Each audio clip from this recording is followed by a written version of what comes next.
İrəvanda Türkiyə bayrağı yandırıldı. Bakıdan reaksiya. Türkiyə bayrağı yandırıldı. Paşinyandan reaksiya.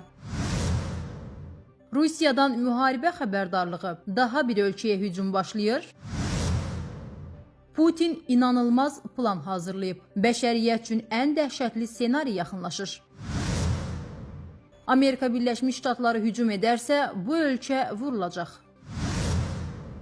Ermənistanın baş naziri Nikol Paşinyan bayraq yandırma praktikasını qınayır. Bunu məsuliyyətsiz və qəbul edilməz adlandırır. Axar TV xəbər verir ki, bunu baş nazirin mətbuat katibi Nazeli Baqdasaryan deyib.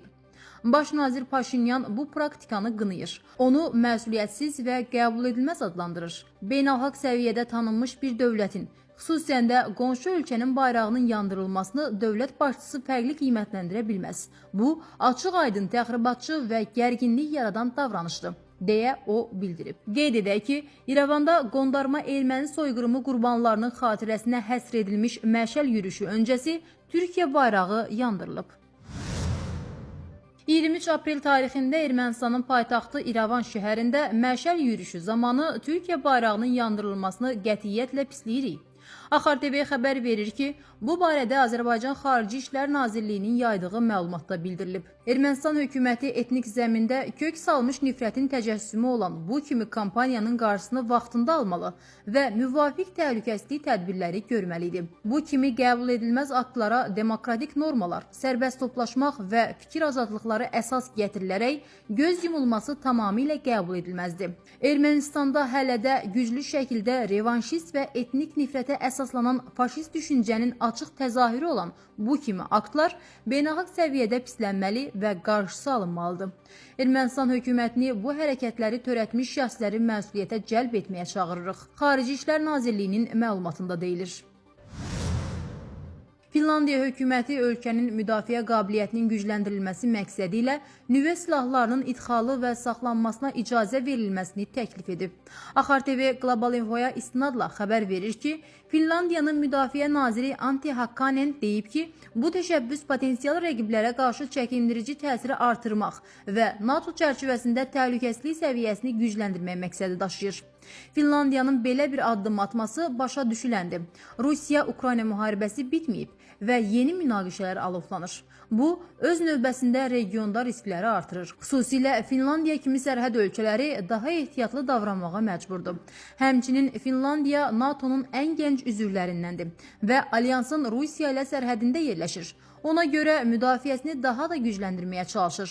Rusiya prezidenti Vladimir Putinin mətbuat katibi Dmitri Peskov, Finlandiyanın nüvə silahlarının idxalı və saxlanmasına icazə verilməsi ilə bağlı təşəbbüsünü şərh edərkən deyib ki, bu addım Moskva tərəfindən müharibə xəbərdarlığı kimi qiymətləndirilir.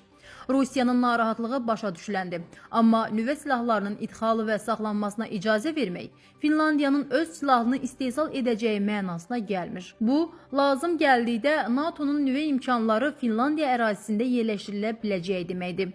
Məqsəd isə potensial rəqiblərə açıq mesaj verməkdir. Yəni, Finlandiya tək deyil və ona qarşı hər hansı hücum daha böyük qarşılıqla nəticələnə bilər.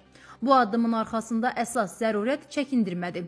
Finlandiya hesab edir ki, əgər ərazisi daha güclü müdafiə sistemi ilə qorunarsa, ona qarşı riskli addım atmaq istəyən tərəflər 2 dəfə düşünəcək. Busa, onların təhlükəsizliyini artırmaq üçün seçdikləri yoldur. Prinsipcə doğru yanaşmadır. Rusiya ilə Avropa ölkələri arasında münasibətlərdə gərginliyin artdığı bir dövrdə nüvə təhlükəsi ilə bağlı narahatlıqlar yenidən gündəmə gəlib. Axar TV Global Infoza istinadla xəbər verir ki, bu barədə Military Times nəşri məlumat yayıb. Bildirilir ki, Rusiya lideri Vladimir Putin rəhbərliyində Kreml mümkün eskalasiya senarilərini, o cümlədən nüvə silahından istifadə ehtimalını nəzərdən keçirir.